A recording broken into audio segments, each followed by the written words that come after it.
सत्यभामा जिनकी दादी सत्यभामा, अरे उस सजन को ढूंढता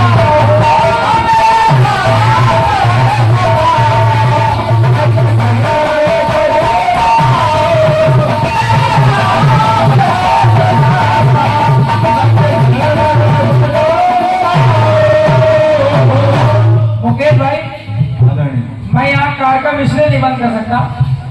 एक हमारे वो चाचा बैठे हैं, हमारे राम भैया, हमारे मदन भैया, अखिलेश भैया, हमारा बचपन सीखने का इन्हीं के बीच हूँ। हमारे सरकार के कई आश्रम हैं और हर आश्रम में भंडारा, रामलीला, सीतारामी चलती है। और क्या, और हमारी लगभग उम्र 8-9 साल तो रही होगी, तब से हम लोग हर जगह सीतारामी पूजन, और वहां पर सरकार के आशीर्वाद से वहां पर हम लोग रहते चले आए हैं। तो ये मान लीजिए हमारा बचपन इन्हीं के बीच बीता ही है। और क्या, कैसे गाना है, कैसे बोलना है, ये सब इन्हीं लोगों ने हमको सिखाया ही है। इसीलिए हम यहाँ बंद नहीं कर सकते। ये अगर कहेंगे कि 10 बजे तक कहो तो हमको खाना पड़ेगा। लेकिन आप मान गए यार, मान गए उस्ताद। अच्छा, ये लाइट वाले सोच रहे हैं इससे करके जल्दी बंद करवा दो तो हम भी निकले। देखिए, किसी सज्जन की गाड़ी की चाबी छूट गई है। अरे गुरु, इनसे कुछ ले हो तब देखो कुछ दे नहीं।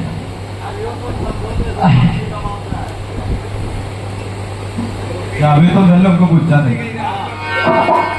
तो मैं हमेशा ऋणी रहूंगा और बहुत बड़ा कलाकार नहीं हूँ, बस गाना बजाना सरकारी के पास आ गया है। सरकार ने जितना दे दिया है हम लोगों को बहुत दे दिया, बहुत। ये मान लीजिए, कहते हुए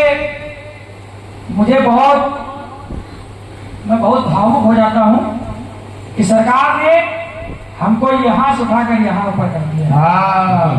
जो स्थिति हमारी थी वो स्थिति हमारी सरकार द्वारा हमारी सुधर गई है। मैं हमेशा, और वो है शारीरिक रूप से तो नहीं है लेकिन वो कहीं गए नहीं है। हम बच्चों पर उनकी कृपा हमेशा ऐसे ही है और बनी भी रहेगी। एक बार सभी लोग जय घोष करेंगे। इसके बाद हमारे मुकेश भाई आ रहे हैं। पुलिस सरकार भगवान की। आइए मुकेश भैया, आपका स्वागत है। स्वागत है, स्वागत। आइए, बहुत दोनों तक बहुत जिम्मेवारी है यार। आइए आइए आइए। 6 परिवार तुम्हारे काम से चल रहे हैं। हमारे ड्राइवर को लगा दीजिए। भरन मिर्चा वाला ले हसन मत जाओ। जल्दी आओ ड्राइवर साहब।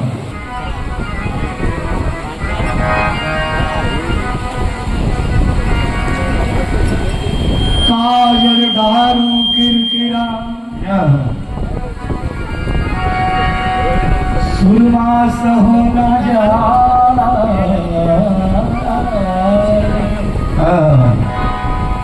जिनने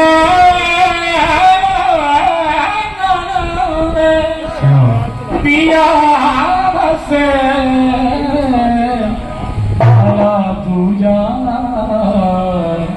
कौन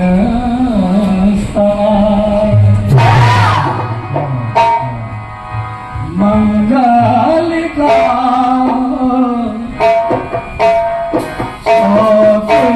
कुमार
गजानन सरकार बहुत कठिन कठिन। बहुत कठिन भजन है, हाँ क्या इतना टूटा फूटा बना